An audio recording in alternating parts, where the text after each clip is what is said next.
Hey y'all, welcome to my channel, True Speaker Tarot. If this is your first time here tuning in with me, make sure you hit that subscribe button for me, all right? So welcome to another Learning with True Speaker segment, guys. This is going to be segment 4. If you missed the last 3, do go check those out, okay? So these are beginners friendly videos, guys, for those of you who are interested in learning astrology, learning how to read your natal chart, birth chart, okay, and learning how to use spiritual tools, to better yourself for self-development. I always like to promote using spiritual tools for self-development, okay? Very, very important. Astrology is a very powerful tool that you can use to get to know yourself, all right, and learn how to transcend those tough energies, okay, that you might be dealing with. You always can identify that with yourself if you're being truthful, okay? And astrology is a good tool to use to help you to transcend and transform yourself into what you would like to see. All right. So in the last segment, guys, we covered a lot of different things. You're gonna see me look away from the video a lot because I do have a presentation in front of me, which you're gonna see behind me. Okay. In the last segment, we covered the 12 houses in the natal chart. Okay. We also got a visual of what a natal chart looks like, what houses represent, what planets represent in the natal chart, what signs represent, what sign rules what house, and I also put a visual of the glyphs in there for you guys, okay, because it's very important in astrology. It's basically signs and symbols. So once you get familiar with the signs and symbols, it becomes easier for you to be able to read your birth chart and interpret certain things, okay? So that's just astrology, period. It's really signs and symbols, all right? And I'm going to put another image of that so you all can capture that and kind of study it, get familiar with the glyphs if you're interested in learning this information, okay? So the last video, the only thing I didn't mention, guys, were the 3 categories. All right, you're going to see that behind me that the zodiac signs fall into, okay? So the 3 categories we have are cardinal signs, we have fixed signs, and we have mutable signs, okay? So when we're speaking about cardinal signs are signs that start seasons, okay? Fixed signs are going to be signs that start in the middle of seasons, and then mutable signs in seasons, okay? So your cardinal signs will be Aries, Cancer, Libra, Capricorn. Your fixed signs will be Taurus, Leo, Scorpio, and Aquarius. Your mutable signs will be Gemini, Virgo, Sagittarius, and Pisces, okay? And you can think of this as like a relay race, all right? That's the way that I have had it explained to me, and it gave me a better understanding of it, all right? So think of cardinal signs as starters of the zodiac, okay? So they will start the race off, all right? And then they will hand the baton off to the fixed signs, all right? And then the fixed signs will hand the baton off to the mutable signs, all right?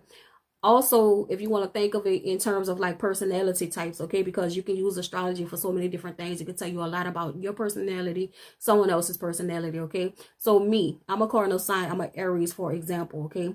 So when you're thinking about what cardinal signs mean and what they do, all right, what they represent, and they are the starters, okay? So that means that a lot of times I'm good at starting things. I'm very enthusiastic. I'm excited about starting, and then somewhere down the line I could lose momentum, right, and kind of not finish projects, okay? So that's kind of like one of my weaknesses sometimes, all right? So you can kind of, when you're thinking about it in terms of someone's personality type, you can think about it like that, all right? And think of it as a group assignment, okay? So if the initiators are the cardinal signs, right? And so, for example, I'm an Aries. I might be good at starting something. Then maybe a fixed sign, a Taurus, Leo, Scorpio, Aquarius may come along and help me with a project and, take it to the next level, right?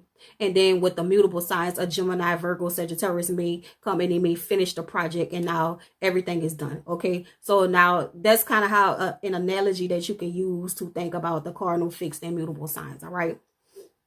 Now, as you can see in the image behind me, this is the image of the sample birth chart, okay? Keep in mind, this is a sample birth chart. It is very natural looking. Nobody's birth chart will really look like this, okay? Everything here is matching up. We're just using this for purposes of, getting familiar with the natal chart, okay? And what it looks like, its components, okay? Aspects and stuff like that.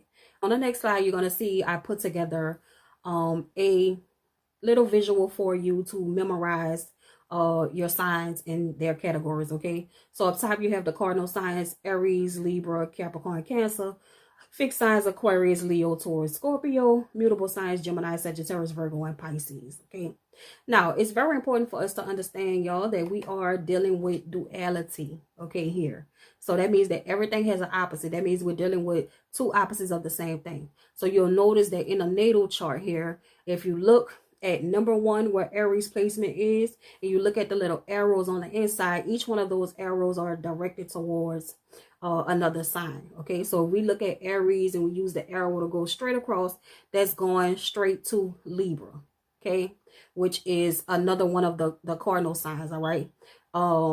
They are direct opposite of each other, okay? So remember, everything in the universe is about balance. And when we're looking at the birth chart and we're looking at zodiac signs, we're looking at planets in the birth chart, these all represent energies, okay? So it's all about creating as perfect balance as you can, as much balance as you can between these energies, okay? So for me, say for instance, I'm an Aries.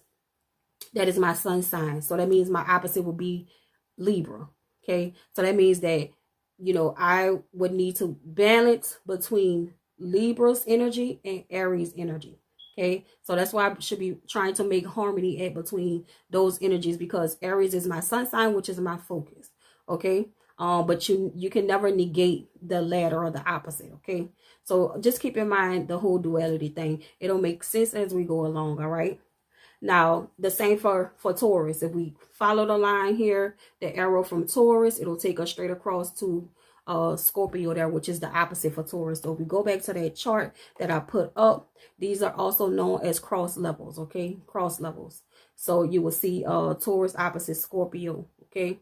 Now, cross levels are very important because it tells you opposites, okay? What signs is opposite from what sign, all right? And opposite is just what it is. It's opposition, okay?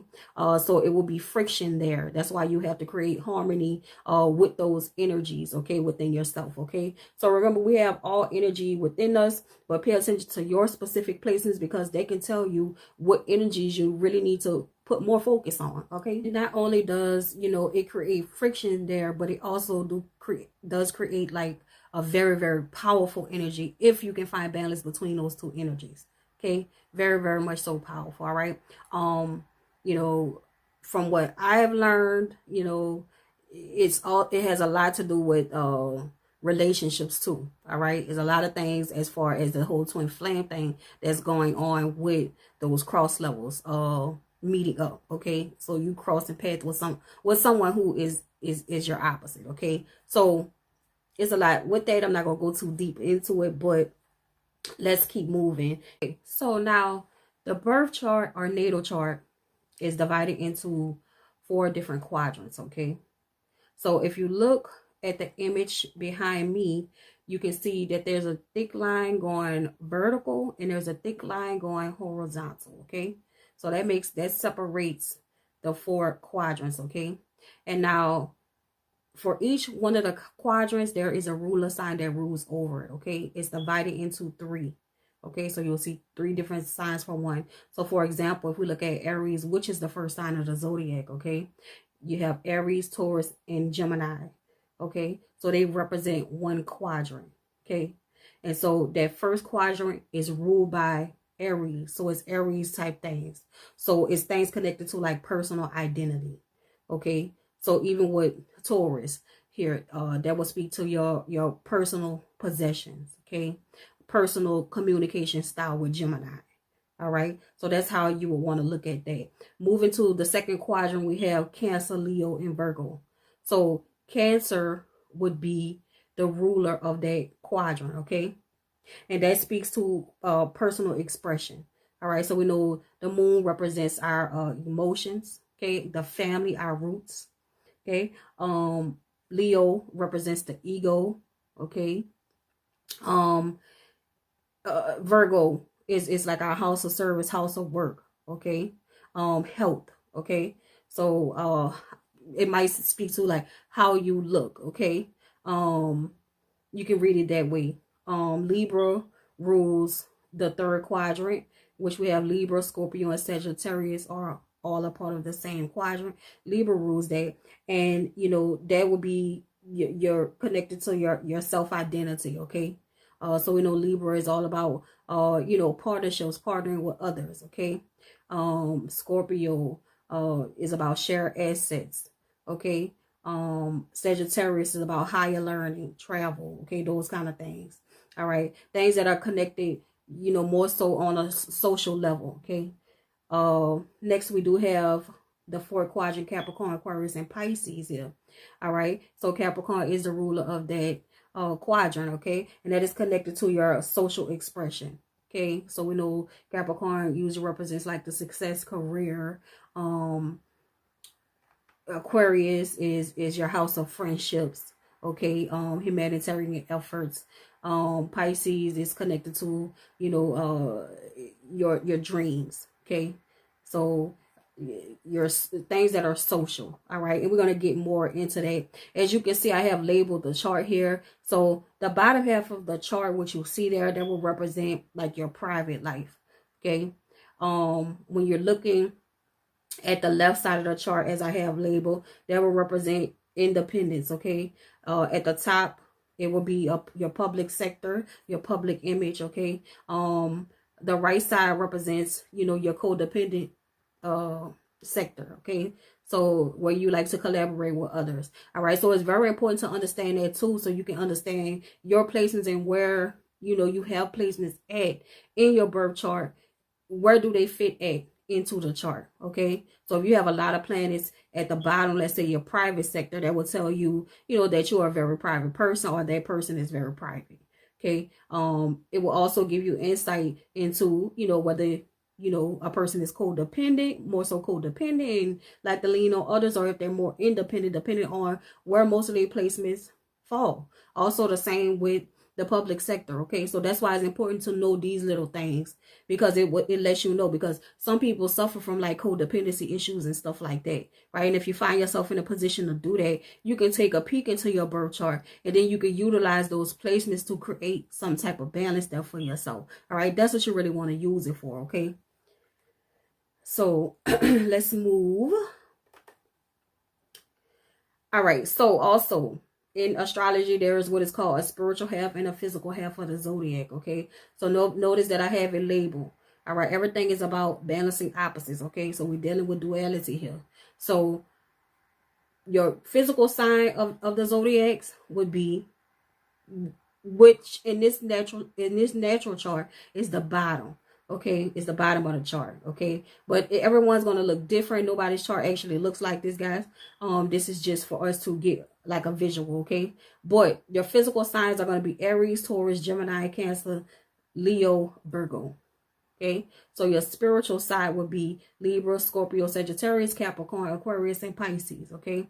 So this is why it's very important for us to remember that we're dealing with duality, and we're dealing with balancing opposites here. That's what everything is about. All right, and like I said, if you can utilize this, and you can utilize this spiritual tool for yourself, you can really create as much harmony in your life as you possibly can for yourself, so you can transcend certain things that you feel like are difficult. All right, again, it takes for you to really be on a journey of self-realization. All right, and truthfulness. You have to be true with yourself, and admit to yourself what your issues are, so that you can actually transcend them, okay? So that's why we like to use spiritual tools, not just only for like the mundane stuff to tell us our personality type and stuff like that. No, we want to use these for self-development. All right,